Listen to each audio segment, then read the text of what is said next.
Hello everyone, I'm glad to be here.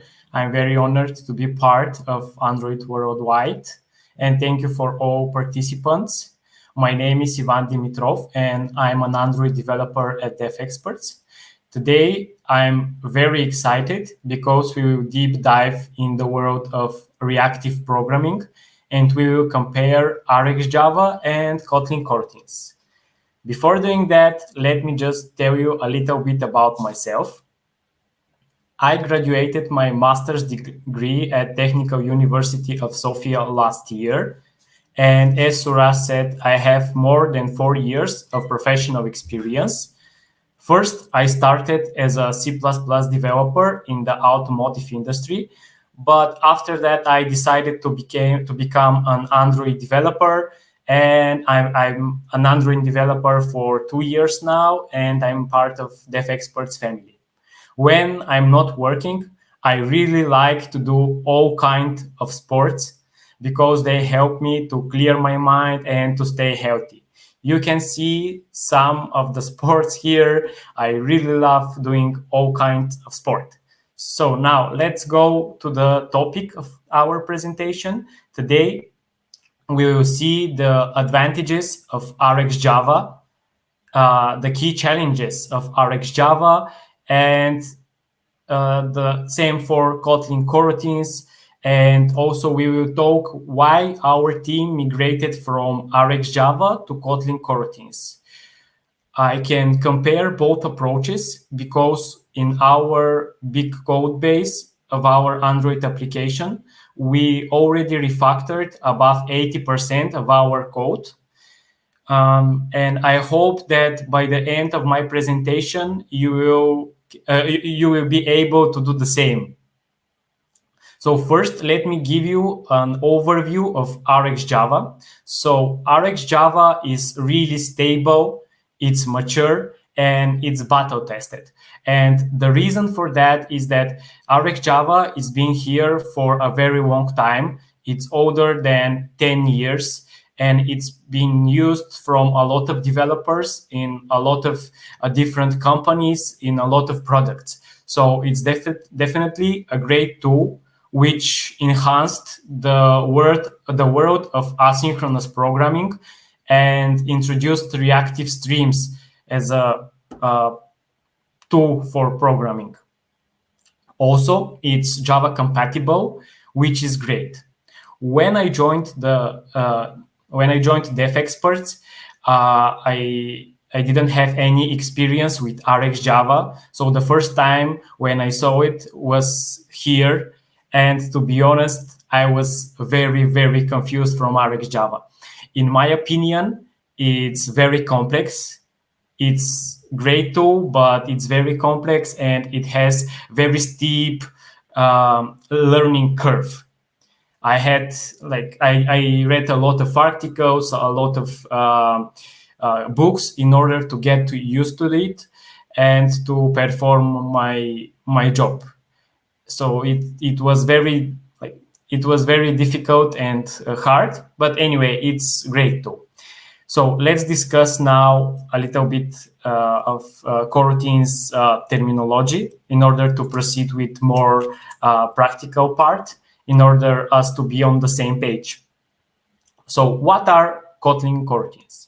According to the official documentation, coroutines can be thought of as a lightweight threads, which is completely right. You can see this on the diagram. So basically, we have a thread, only one thread, and in this thread, we can have multiple coroutines. So basically, a coroutine is part of a thread. In one thread, we can have multiple coroutines, and this is why they're like lightweight threads.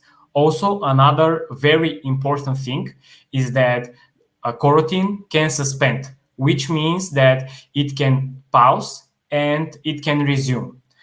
Again, on the diagram, you can see that, for example, in this thread, there are 4 coroutines, and sometimes coroutine 1 is running, sometimes it's paused, after that it's resumed. And this action is called, not action, but this thing is called suspend. And please remember this word because it's very, very important for Kotlin coroutines. And as I said about the suspend, let's mention the suspending functions. So a suspending function may suspend the execution of the current thread, of the current coroutine without blocking the current thread. This is very important concept because, as I said on the previous slide, we can have multiple coroutines in one thread, and you can block some of them without blocking the thread. So the rest of the coroutines will continue to work. Let's illustrate this again with a diagram. So imagine that we have a thread without using coroutines. When we perform a long-running task, our current thread will block, and we won't be able to do any additional work. We will block the thread, and after the long-running task is completed, we will be able to do our next job. But if we use coroutines, it's a different scenario. So we can perform the long-running task in one coroutine and do additional work in another coroutine. And they can be in the same thread. It's not a problem. So actually, the first coroutine which does the long-running operation can suspend, and the next coroutine will start working, and again, without blocking the thread. In order the comparison to be fair between RxJava and Kotlin coroutines, we definitely need to mention flows. So a flow is just a coroutine which can emit multiple values over a period, or in more simpler way, it's just the reactive streams. It's again something like the streams in RxJava. So now, as we know all of this terminology, let's move to the more, let's say, practical part. As I said, when I joined DevExperts, our code was written using RxJava. So me and my team decided to migrate our app from Kotlin coroutines. And today I want to share what are the advantages that we saw after this migration. The first advantage that we saw is that Kotlin coroutines have simpler API. Let me talk a little bit more about it. So in RxJava, there are a few types called observable, flowable, single, maybe, completable. Those are like completely new types, 5 new types if you don't have experience with RxJava, which at the beginning may be like very overwhelming. And Kotlin coroutines have flows and suspending functions. Let's see how they're compared one to each other. So in RxJava, when we want to observe some kind of events, we can use observable type or flowable type. When we have observable type, we don't have any backpressure management. And if we want to have explicit backpressure management, we need to use the flowable type. In Kotlin coroutines, it's handled in a different way. We use just flow, which has automatic backpressure management. So basically, we don't need to distinguish between the backpressure management, the handling with and without backpressure management, because we have only one cases. So in this case, flow replaces observable and flowable from Rx. The next type that I want to discuss is the single. So when we have this method declared in Rx, this means that this method will return only one object of type string. But if you are like a new developer who's joining to the team and you don't have any experience with Rx, you will definitely be confused what is single. And in Kotlin coroutines, it's handled in a different way. So your method will return string as in normal non-synchronous code. But in order your method to be synchronous, it should be defined as suspend. So here the new thing is actually that the method is marked as suspend, but the return type is just a string. You don't need to know what is single in this case. And this is true for the rest of the example. So here, when in Rx we want to return, when we want to emit 0 or 1 object, we should use maybe as a return type. But when we use Kotlin Coroutines, we can just return a nullable type because Kotlin already supports it. And why we need actually a new type? We can just use Kotlin's functionality. And again, because this call is asynchronous, we should mark it as a suspend function. And this is my favorite example, because here in RxJava, when we want to perform some operation without any specific result, we should return completable. However, it's strange to return something from a method which doesn't have any result. So in Kotlin Coroutines, we can just have a method which doesn't return anything, or in this case, it returns a unit.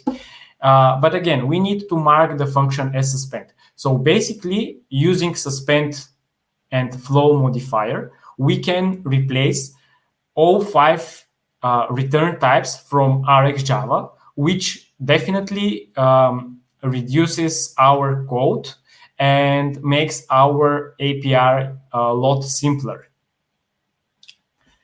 which leads actually to some operator avoidance. We noticed that a lot of operators that we used previously when we used RxJava just disappeared. And now our code looks definitely simpler. So in RxJava, when we want to map some object, so for example, to transform to transform one object from one type to another, we can use the map operator, which receives a mapper function. But the mapper function in this case is synchronous. But if I want to do an asynchronous mapper operation, I should use flat map single, which is another operator. And there are different cases in which I want to map objects for different scenarios. And all of these are as different operators. So in RxJava, there are tons of operators, which sometimes can be overwhelming. This is the same case for filter, because when we want to filter some elements, the predicate is synchronous. And if we want to use an asynchronous filter, we should use another operator and not filter. So in RxJava, there are tons of operators, which sometimes can be confusing. Let's see how this is done using Kotlin Coroutines. So in Kotlin Coroutines, we just have one map operator, which again receives as a parameter a lambda, but this lambda is marked as suspend. It uses suspend modifier, which means that this lambda will work for both synchronous and asynchronous cases. So actually, we replace now map and flat map single from RxJava to just map. So basically, we decreased our operators in half. And this is same for the filter. And it's definitely more easy just to tell the compiler what you want to do without so much thinking which one of all operators you should use. One of the most important thing here that I want to mention is structured concurrency. So in RxJava, when we want to use some kind of flow of observable, our code look like this. Imagine that we have a fragment and we want to observe the view model. We want to subscribe on some observable from the view model. This is the reason why we observe on the main thread, we subscribe. When we receive an event, we update the UI. And here, if you see, we add everything to composite disposable.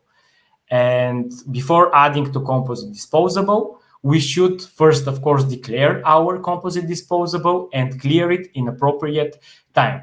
So here, actually, if we forget to add it to composite disposable or clear it in composite disposable, we will get a memory leak. So this this way, we can very easily miss something, and this code is error prone because everybody can make a mistake, and this will lead, as I said, to memory leak. But because of Kotlin's design, it uses structured concurrency. Let me give you an example. So in Kotlin Coroutines, there are something called scope, which in order you to launch a coroutine, you can you should do it in a specific scope. So you have predefined global scope, a view lifecycle scope, and view model scope. And you can guess what they're used for. So for example, if we have a view model and we want to launch a coroutine, we should use the view model scope to launch it. If we have some kind of fragment and we want to launch a coroutine in the fragment, we can use view lifecycle scope. And here is why. Again, I will use the same example from the previous slide. So we have a fragment, and in order to launch a coroutine, we just call view lifecycle scope will launch, and we put our coroutine code inside of it. We don't need to create an additional composite disposable and to clear it, because here, in order to launch a coroutine, in order your code to compile, you need to do it in specific scope. And by doing it in a specific scope, it will be automatically cleared for you, meaning that it's very, very hard to produce a memory leak, even if you forget something, because the compiler will tell you that this code won't compile, and you need to use specific scope. And again, the structured concurrency comes from the design of Kotlin Coroutines. Here is my favorite part, readability. I really, really like readable code. Of course, everybody likes it, but for me, it's very important. So in RxJava, let's implement some logic. Imagine that we have a fragment which will be responsible for showing stocks. So in the fragment, we need to call a method from the view model called getStocks. We need to subscribe on the IO scheduler. We need to observe on the main thread because we will update the UI. And if we get the stocks without any errors, we should update the UI with the list of stocks. If there is an error, we should update our UI with the proper error. And of course, we should add this to composite disposable and to clear the composite disposable. Otherwise, we will get memory leak. So I remember when I joined the Dev Experts, this was very strange to me. Now it looks natural to me, but again, I guess that for the newcomers in our team, this can be slightly confusing if they don't have any experience with RxJava. And here is why. Let me show you the Kotlin Coroutines implementation. We have the same fragment, and we have the same view model with the same method getStocks. When the stocks get without any error, we update UI using the stocks. And what should we do if there is an error? Imagine that getStocks throws some kind of exception. So how we handle exceptions? From programming basics, we know that we can handle exceptions with try catch.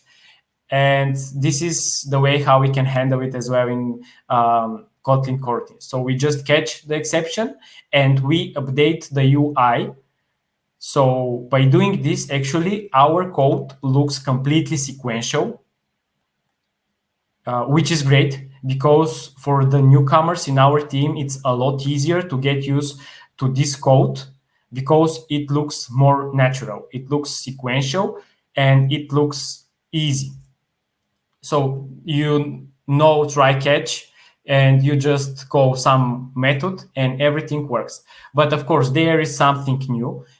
Because getStocks is a coroutine, we need to launch it in some kind of scope. Because of this, in this case, we use view lifecycle scope because we launch it in the fragment. And when we don't need this coroutine, everything will be automatically cleared for us, and we don't need to clear anything. Like for contrast, in the Rx example with the composite disposable. And of course, Android Studio is smart enough to tell us that getStocks method is a suspended function, and in order to launch it, we need to do it in a specific scope. I will mention the backpressure handling and performance because I think that they are also important. So backpressure handling occurs that when the producer of the streams produces faster than the consumer. It's just a normal producer-consumer problem. When we use RxJava, we need to think of it. And as I said, observable doesn't have backpressure handling, and flowable has backpressure handling. But with Kotlin Coroutines, the backpressure handling comes out of the box, and it comes from the, again by the design, by the philosophy of Kotlin Coroutines, because the Kotlin Coroutines, the flows, are marked with the suspend modifier, and it doesn't matter if the function is synchronous or asynchronous, it will work. And now it's the performance time. So I want to discuss the Scrabble benchmark, which was originally developed by José Paulo Mart. You can find it using the resources at the bottom of the slide.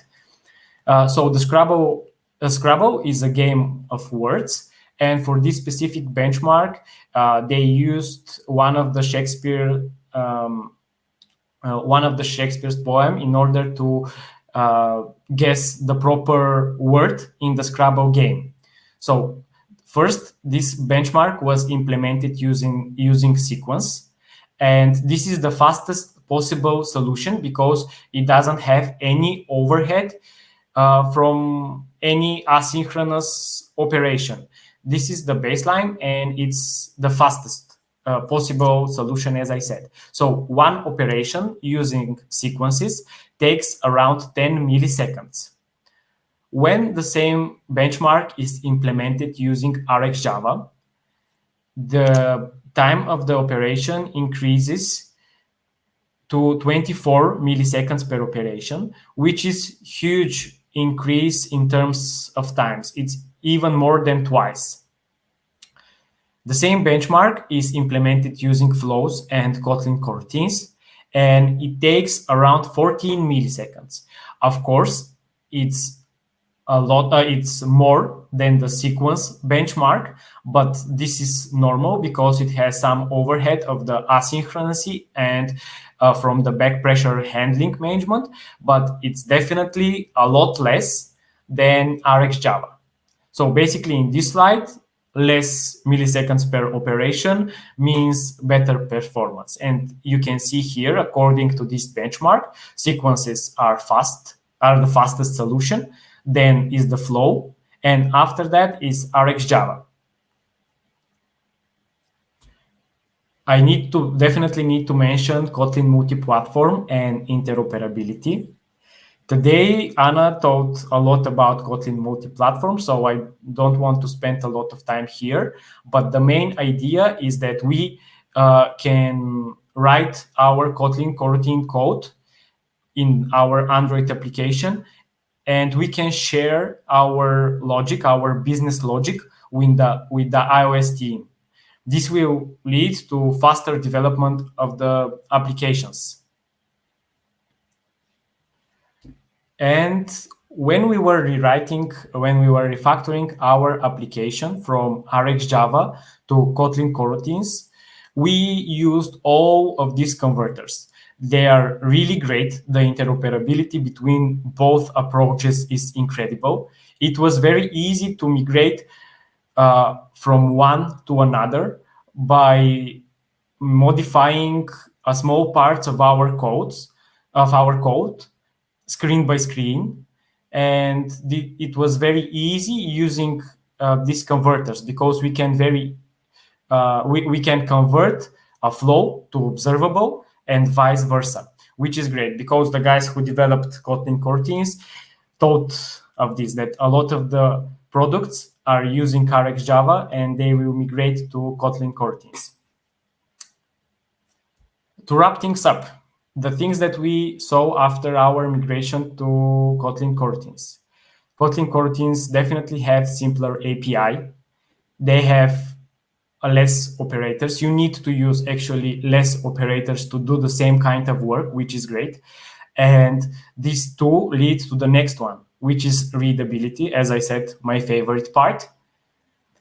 Also, Kotlin Coroutines has structured concurrency. They have easier backpressure handling. They are better in terms of performance.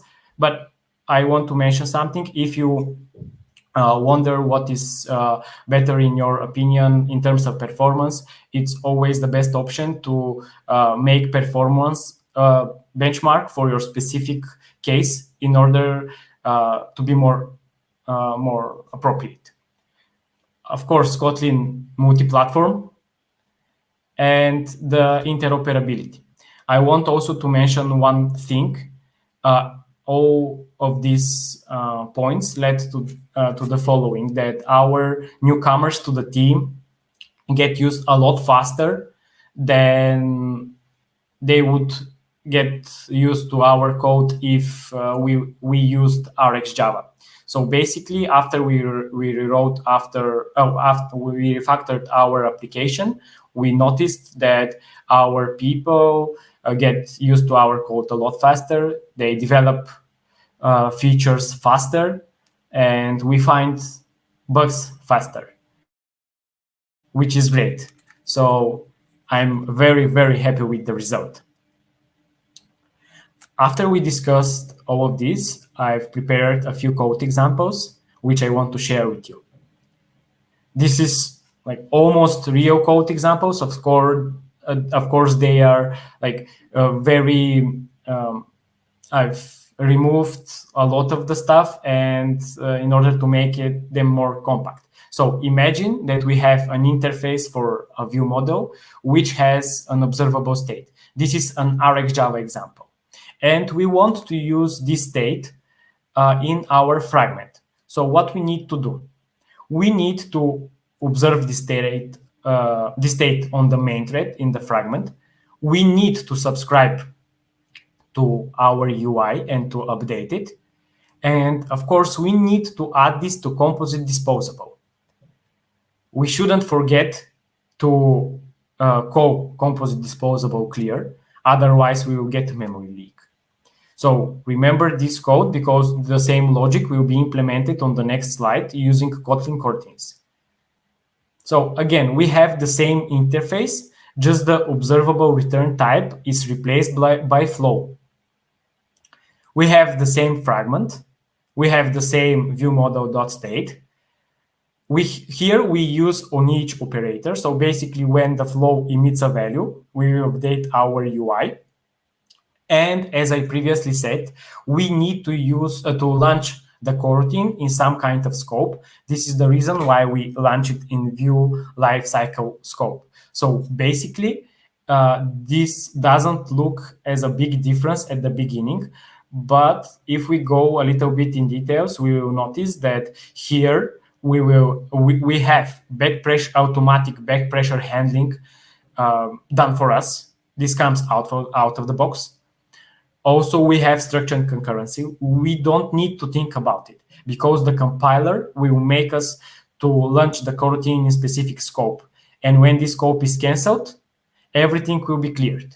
And this is not the case with RxJava. So basically, our code is a little bit smaller. It's definitely not that error prone that it was using RxJava. Let's move to code example number 2.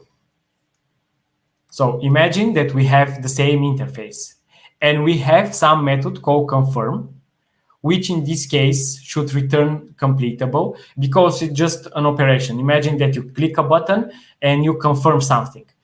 So in RxJava case, we need to return something, and this type is called completable. In our fragment, we have a confirm button, and we want to send on click listener to the confirm button, and we set it like this. So we call the view model confirm method, but because it returns completable, we need to observe it somewhere, in this case the main thread.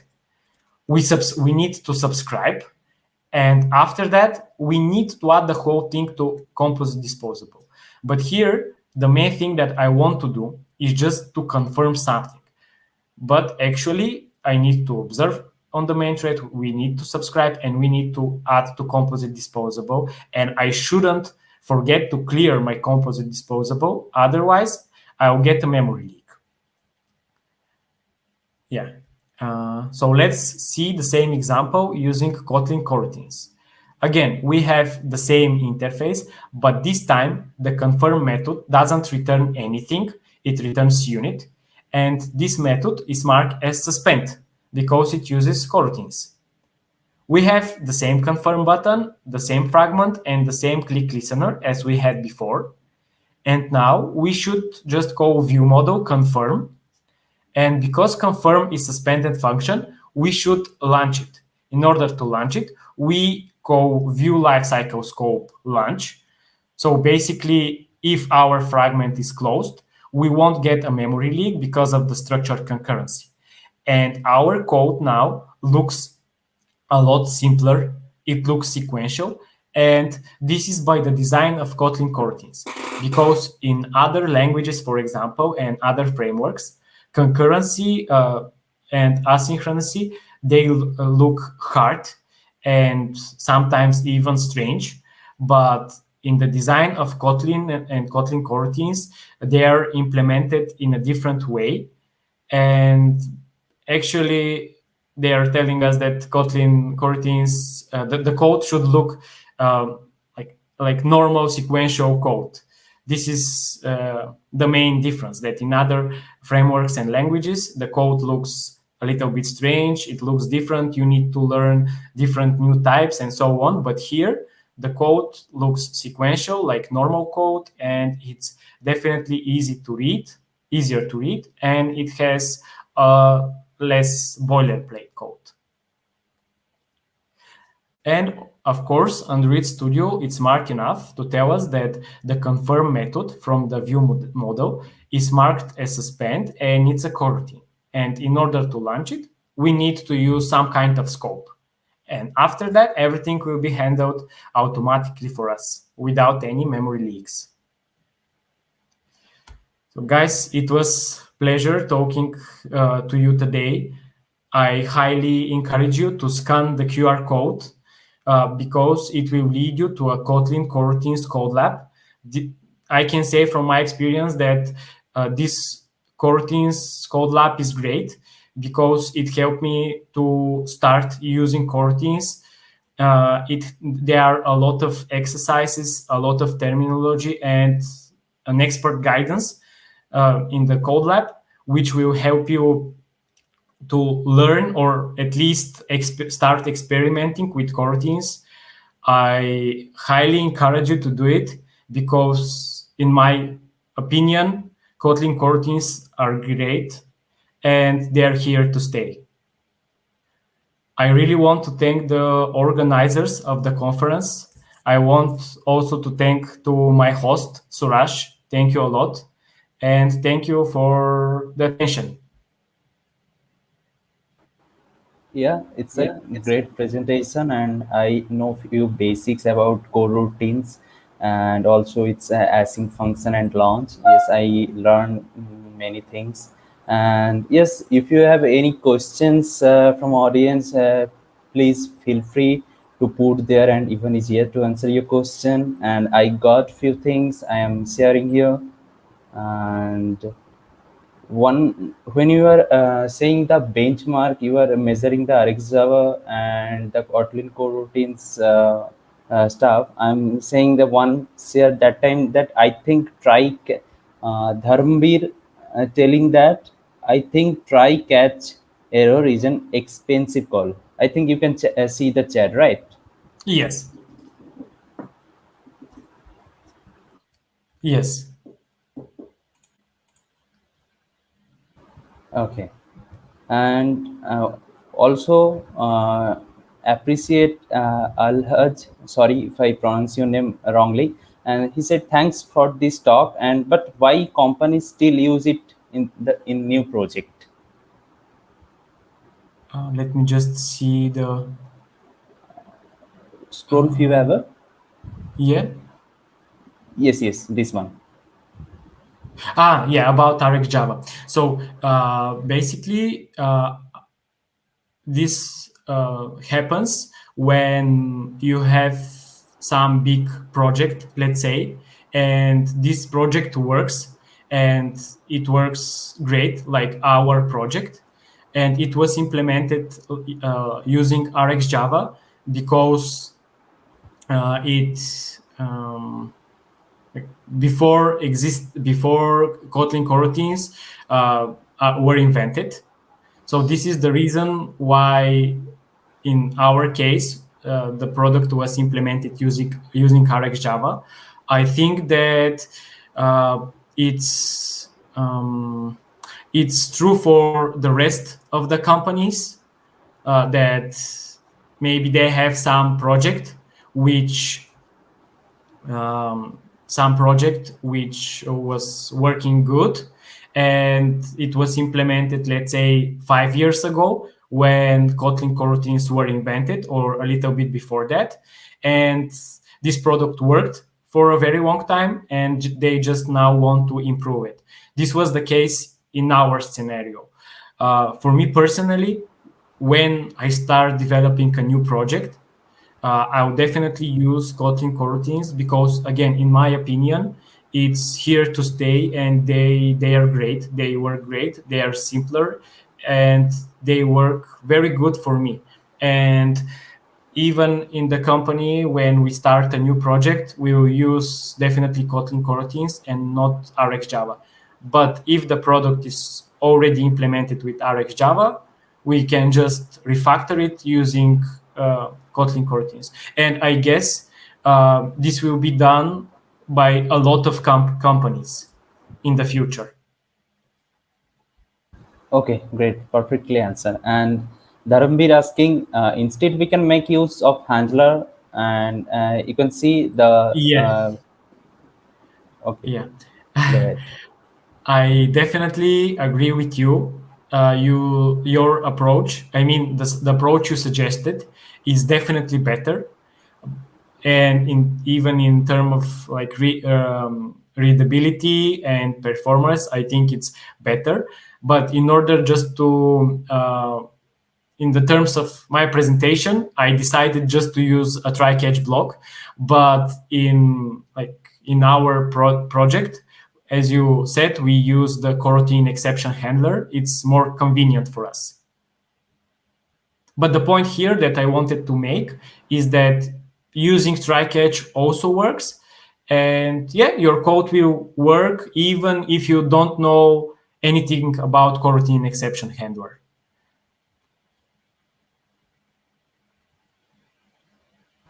Okay, great. And one more appreciation from Colin, great presentation. And he is asking, consider you have a knowledge in both, and when using coroutines, have you ever encountered scenario whereby you thought RxJava could work better?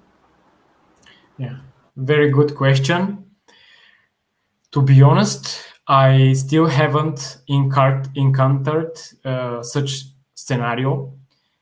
Uh, no, I can't think of any in any scenario where the RxJava would work better. Okay, got it. And this one from my side, and I want to ask that for beginners or like me, you can say the what are the good practice to follow when I am using coroutine in my code. Yeah. So first of all, I would suggest to I don't know if you scanned the QR code, which was on the last slide, but Yes, I already done. It's go to the yes. developers.android.com. Yeah. Yeah, exactly. So it's very important for me just to understand what I'm using. So basically, before I started using Kotlin Coroutines, I read some books, some articles, I've watched some YouTube videos, and of course, I did this amazing code lab from Google. And when I felt that I'm ready, I started to experiment in my own projects. So yeah, I would suggest you to start from more like simple and basic stuff, from the documentation of not even Kotlin coroutines, but from the Android documentation related to coroutines, because it's written in a very good way, in a very practical way, and there are a lot of examples and a lot of guides which you can follow. And by following them, you will definitely get very good with Kotlin coroutines, because they are not very hard to learn, let's say, and you will be very happy about it. Yes, yes. And one more appreciation from Mohammed. Amazing session. Love it. Yes. And I can say it's a great one more appreciation you can see here. Thank And you, guys. thank you, everyone. And okay, it's also the appreciation. And one more asking that do you think Android developer will move to Kotlin multi-platform in upcoming years? Yes, from my side, it's yes. Yeah, I think the same, or at least I hope for the same. I think that basically Kotlin is a great language, and Kotlin team will make everything in their power to turn Kotlin in a very powerful tool, and will definitely make it very convenient for multi-platform development, as Anna today said. Yes, it's great. And the thank you Ivan for joining here, and thank you Mohammed, guide us how to manage this, and also the next events impact of framework choice on your application, a reverse engineering perspective. Make sure everyone join there and register for this, and make sure keep the notification button in YouTube. Thank you. Thank you, guys. Thank you, Ivan. Have a great day. Thank you, you too.